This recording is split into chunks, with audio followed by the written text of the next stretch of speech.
Hey everybody, this is Kelsey Dion from the Arcane Library, and I'm here today with our third episode of SoloDark. Last time we left off, our two heroes, Torson the dwarf cleric and Lienna the human witch, had been traveling on a dangerous journey through a forest. They encountered a fair amount of trouble as they went through the forest, including falling prey to a goblin net trap, finding a magical obelisk with strange mysteries written upon it, and even being attacked by a direwolf, a situation that almost killed Torson. But so far they've managed to survive, and now they're within about a day's travel of their destination, the Forge of the Crystalline Ancestor. They know they're close because of what they read on an obelisk they discovered in the forest, telling them they were within a few days' travel of this forge. And so we have our opening scene with our heroes breaking camp and setting off once again into the terrain around them. The first thing I want to do is check whether they are going to have a change in terrain today as they go. We're going to roll 2d6 on page 132 of Shadowdark RPG, which will tell us if the terrain changes. They do get a change in terrain by one step, so that means according to this chart that it goes from forest/jungle to river/coast. And why don't we roll to see whether it's river or coast? I'm just gonna say on a 1 through 3, we're encountering river, and on a 4 through 6, we're encountering coastline. So it looks like our heroes have come upon a river. Before Torson and Lienna even see this river, they hear it. They hear the surging rush of water off in the distance as it crashes and cascades. They catch the smell of fresh water rising in the air, and soon enough the trees roll back, showing them a wide, fast-moving river that stretches quite a distance out in front of them. Lienna turns to her dwarven companion and says, "So, what does your dwarven nose tell you? We've been following your instincts this far. Do we need to continue along the river?"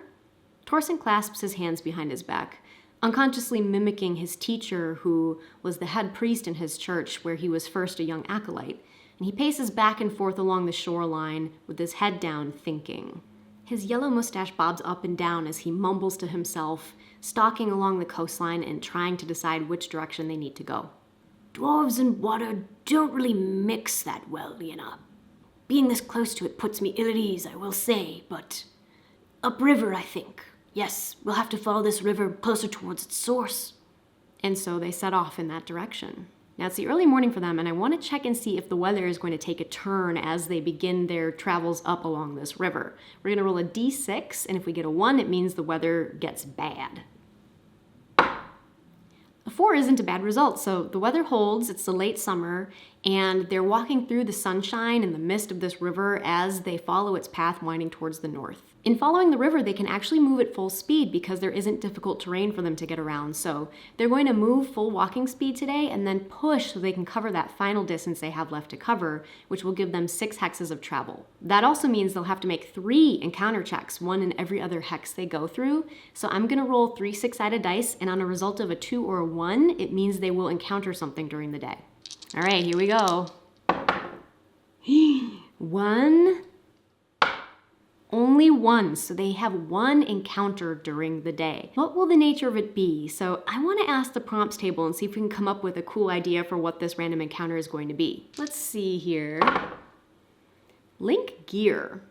That's a pretty interesting result. So we're going to create some kind of important link surrounding gear, and I think I know what to do here. Lienna and Torson have noticed that one of the goblins they fought against was actually carrying a weapon made out of an amber crystal that was very similar to the crystal they saw on the obelisk from the last session, the one with the warnings about how not to travel further unless you wanted to enter the realm of the forge. Here I think is where they will finally get their explanation for what was going on with that.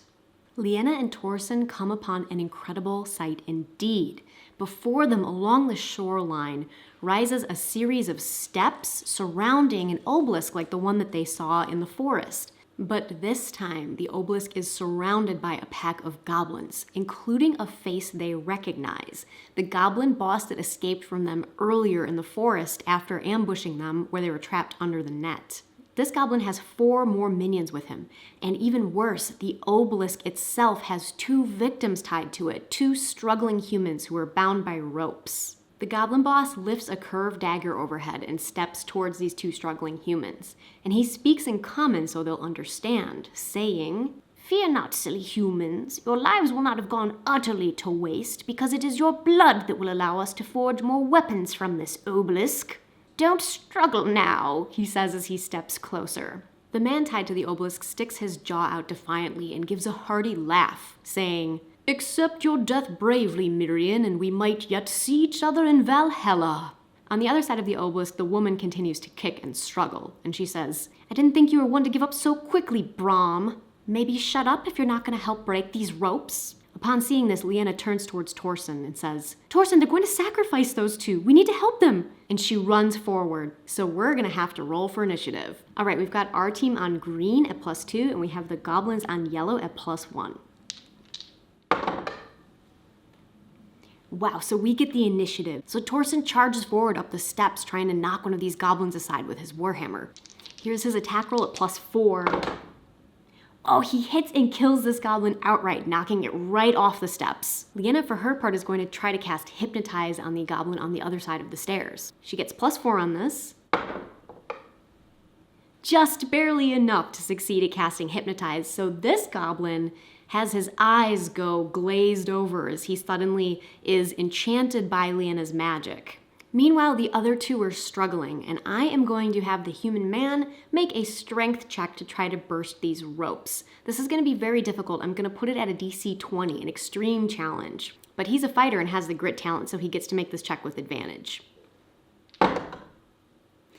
Oh no, he does not succeed. So he strains against the ropes and they creak and stretch, but he isn't able to burst them. And on Mirian's turn, she is going to use her nimbleness to try to slip free of these bonds. I'm going to have her make a dexterity check at +3, and I'm going to put it at a hard DC, DC 15. She does not succeed either, so she and Brom are both struggling against these ropes, but they are bound too tight to escape. Now it's the goblin's turn. The goblin boss throws his dagger down and draws out that crystalline club he was wielding against Lienna last time they fought, and he points at the two of them and tells his goblins to charge. Two of the goblins surround Torson, pinning him in while the boss runs down the steps towards Lienna. We've got 2 attacks against Torson at +0, and his armor class is 13. Both of them miss, so Torson is able to fend off these blows from the goblins, but the goblin boss charges toward Lienna. And he's gonna make one attack against her at +3. Her armor class is 12. Oh my gosh, he missed as well. So we got very lucky this round, and Lienna was able to avoid taking damage this turn. Let's roll initiative again. Wow, we win by 1 point, so we get to go just before our enemies act. First of all, Lienna's gonna try to focus on her Hypnotize spell, so she gets +4.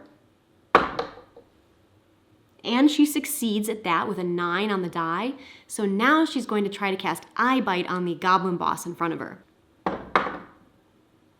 Oh no, she fails at this spell, so it's just too much chaos, too much magic to summon, and she isn't able to get this spell to work. But at least that other goblin is hypnotized for this turn, so it can't act. Now Torson is going to take a shot at another of the goblins.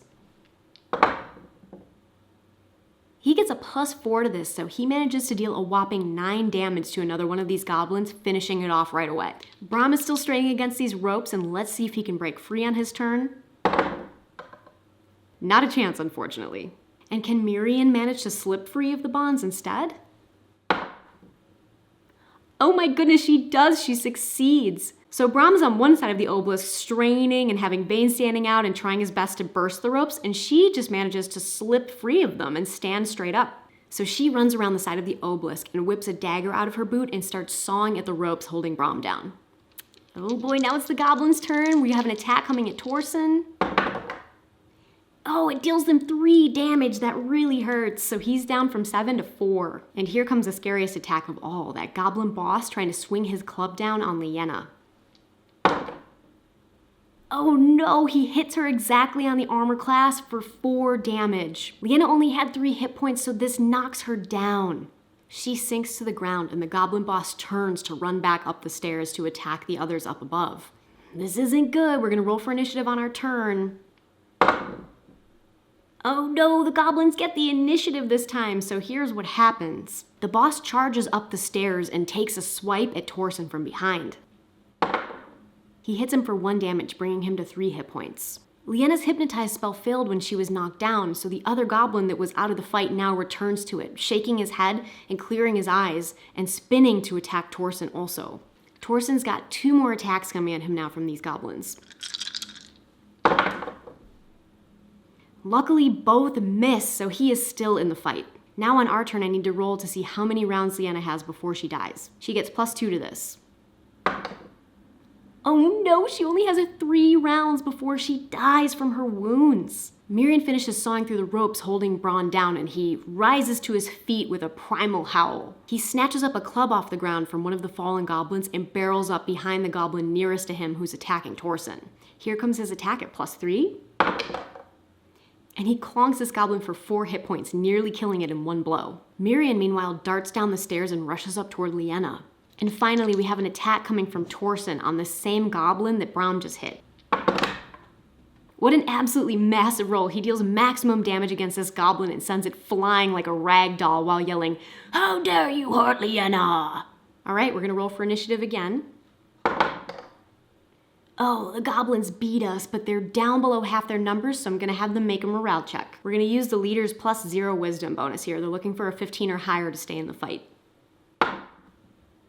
No, this goblin boss fails again. His morale breaks, he realizes he is outmatched, and he turns heel and runs off down the river, with the last remaining goblin hot on his heels. Torson turns and rushes toward Lienna, where Miriam is already trying to bind her wounds and keep her from dying. She has only 2 rounds left before she perishes. And so here we have Miriam trying to make an intelligence check, DC 15, to stabilize her. She gets +1 on this.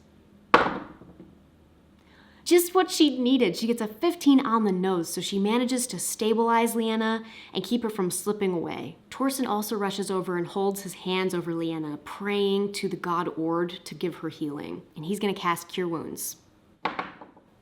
He succeeds, bringing her back up to 2 hit points. So Lienna coughs and sputters and sits up suddenly with a gasp and looks around. Torson drops to his knees and bows his head to the grass, silently thanking Ord for intervening in this crucial moment. A short time later, the group finds themselves standing around this obelisk talking. "You came just in time," Braum says in a booming voice. Miriam rolls her eyes at him and says, "Maybe next time you should stay awake during watch instead of letting us be captured by goblins." And Braum only bellows with laughter at that. Lienna bows respectfully to them and says, "Thank you so much for intervening to help me. I don't know what would have happened if you hadn't been there." Miriam flips her hair and shrugs and says, "Well, least we could do. You intervened to help us, didn't you?" "Well, it was only right," Torson says. Lienna steps forward. "You said you were captured by these goblins, right? What exactly were they doing here?" "Heinous sorcery. Evil magic of the darkest sort, utterly vile and incomprehensible." Miriam clears her throat, interrupting him, and says, "What Braum means is, well, we think they were trying to use our blood to conduct some kind of ritual to extract power from this." And she points at the obelisk, an ancient object covered once again in the same runes that Lienna saw on the last obelisk. "Lienna, can you read this?" Torson asks. She turns and takes a careful look at it. "Yes, it's in Sylvan, just like the last one. What it says is that we're now on the threshold of the forge, where blood can be turned to magic." Braum and Miriam trade a knowing glance at this. "So it's true, huh? The forge is close after all." Torson huffs and puffs. What? Were you looking for the forge as well?" Braum laughs heartily at that. "Why, yes, Sir Dwarf, we were. We were searching for the forge said to contain endless magical treasures. Have you heard of it?" "I've more than heard of it," Torson says. "Lienna and I are questing to find it. We're trying to discover what could be the cause behind magic going bad in the world, and we think the forge is the reason." "Well," Miriam says, "I guess we both have our own reasons for finding the forge, but why don't we look for it together? I mean, then we're less likely to get abducted and killed by goblins, right?" "Just a moment," Lienna says and turns away. She lifts Rosalind out of her pocket and has a quick whispered conversation with the mouse, ultimately ending in a nod and a smile as she turns back and says, "Yes, we trust you. I think we should look for the forge together." And so these 2 groups turn into one larger group. And we'll cover that on our next episode as these 2 groups come together into one and complete their quest to find the Forge of the Crystalline Ancestor, plus whatever might be going on inside of it. So thank you so much for watching, and I'll see you guys on the next episode. Bye!